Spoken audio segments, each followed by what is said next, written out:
तर शंभूराजे देसाईंना धक्काबुक्की, एकनाथ शिंदे प्रचंड संतापले। भर विधानसभात एकनाथ शिंदे बोलत असताना देवेंद्र फडणवीस सुटले आणि हे काय बोलले? तर नमस्कार मित्रांनो, आपण पाहतात मराठी भूमी। महाराष्ट्राच्या सभागृहामध्ये सातारा जिल्ह्यातील जिल्हा परिषद निवडणुकीवरून मोठा वाद निर्माण झालेला पाहायला मिळाला। या प्रकरणावर बोलताना उपमुख्यमंत्री एकनाथ शिंदे यांनी अत्यंत गंभीर आणि माहिती सभागृहात मांडली आहे। एकनाथ शिंदेंनी सांगितलं की मतदानाच्या आधी 2 मतदारांना अटक करून मतदानापासून वंचित ठेवण्याचा प्रयत्न झाला आणि ही घटना लोकशाहीसाठी धोकादायक आहे। सभागृहात बोलताना एकनाथ शिंदे म्हणाले की सातारा जिल्ह्यातील जिल्हा परिषद निवडणुकीसंदर्भात अर्जुन खोतकर आणि शंभूराजे देसाई यांनी जी माहिती दिली आहे ती अत्यंत गंभीर आहे।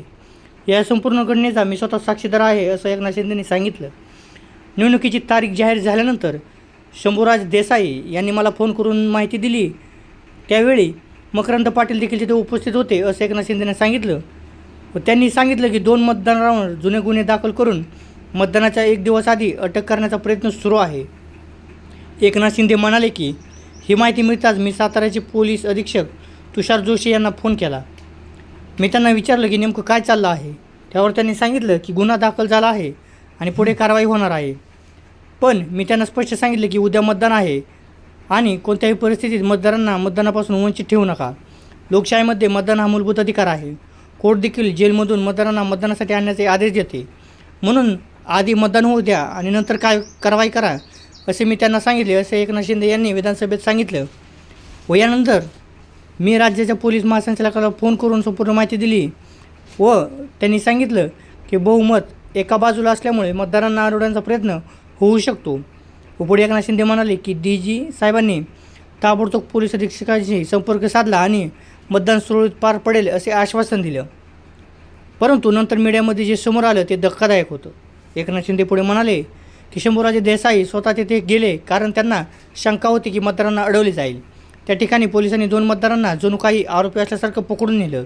मंत्री, आमदार किंवा पदाधिकारी कोणालाही विचारलं नाही आणि थेट त्यांना घेऊन गेले। प्रश्न असा आहे की फक्त 2च मतदार का पकडले, बाकी मतदारांना का नाही? हे संपूर्ण प्रकरण संशयास्पद आहे असं वक्तव्य एकनाथ शिंदे यांनी भर विधानसभेत केलं। व पुढे एकनाथ शिंदे म्हणाले की मतदानापासून कोणालाही वंचित ठेवणं म्हणजे लोकशाहीचा गळा घोटण्यासारखं आहे। मतदान हा प्रत्येकाचा हक्क आहे आणि तो कोणीही हिरावून घेऊ शकत नाही। महाराष्ट्राच्या इतिहासामध्ये अशी प्रकारची घटना पहिल्यांदाच घडली आहे। त्यामुळे मी ही संपूर्ण बाब सभागृहाच्या निर्णयास आणत आहे आणि या प्रकरणाची सखोल चौकशी व्हावी अशी मागणी करतो असं एकनाथ शिंदे यांनी सांगितलं।